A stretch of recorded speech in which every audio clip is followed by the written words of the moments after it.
ఆస్ట్రేలియాలో మా అమ్మాయికి చెవులు కుట్టిస్తున్నాము. ఫస్ట్ ఇయర్ అప్పుడు కుట్టించాం కానీ అవి పూడుకుపోయినాయి. అందుకని థర్డ్ ఇయర్లో మళ్ళీ కుట్టించాల్సి వస్తుంది. జనరల్గా ఇది ఇక్కడ మనకి ఫార్మసీ షాప్స్లో చేస్తారనమాట, లేకపోతే స్పెసిఫిక్ పియర్సింగ్ షాప్స్ ఉంటాయి. బేబీస్ విషయానికి వస్తే వాళ్ళు వెళ్ళగానే పేరెంట్స్ సిగ్నేచర్స్ అన్నీ తీసుకుంటారు, డీటెయిల్స్.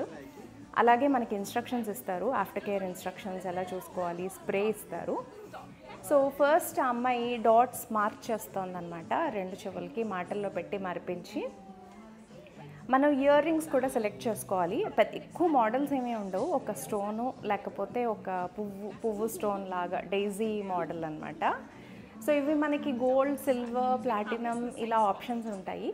$60 నుండి $90 వరకు అవుతుంది, అంటే 3000 నుంచి 4000 రూపీస్ వరకు అనమాట. సో మేము అడిగాము 2 చెవులకి ఒకేసారి పని చేయడానికి అవుతుందా అని. ఎందుకంటే చిన్నపిల్లలు ఒక చెవి అయ్యేసరికి మళ్ళీ ఆ నొప్పి తెలిస్తే రెండో చెవి ఇవ్వరు కదా, అమ్మాయి అడగడానికి వెళ్ళింది. సో మనకి ఆఫ్టర్ కేర్ కూడా వాళ్ళు ఫంగల్ స్ప్రే అన్నీ ఇస్తారు, ఈ పిల్లో కూడా ఇస్తారు. ఇదేంటంటే మనం నెక్కి పెట్టుకోవడానికి, అంటే పుండు రాకుండా పడుకునేటప్పుడు అది హెల్ప్ అవుతుందని. ఇవి మనం వాడడం, కానీ మనకి ఇదేం సెపరేట్గా కొనుక్కోక్కర్లేదు, ఆ కాస్ట్లోనే ఇంక్లూడెడ్.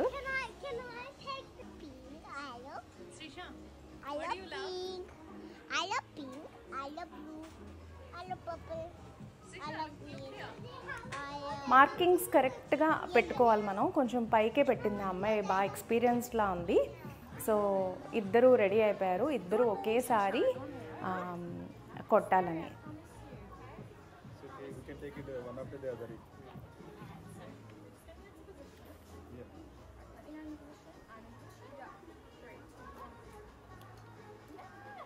ఒక్క సెకండ్ అంతే, ఒక్క సెకండ్లో అయిపోతుంది అనమాట. అర్థం కాలేదు శ్రీషాకి ఏం జరిగిందో, మెల్లిగా కొంచెం నొప్పి తెలిసినట్టుంది. అలా కొద్దిసేపు, ఎక్కువసేపు కూడా పాపం ఆడవలేదు. వెంటనే వాళ్ళు ఫంగల్ స్ప్రే అలా స్ప్రే చేస్తారనమాట, చల్లగా హాయిగా ఉంటుంది అది.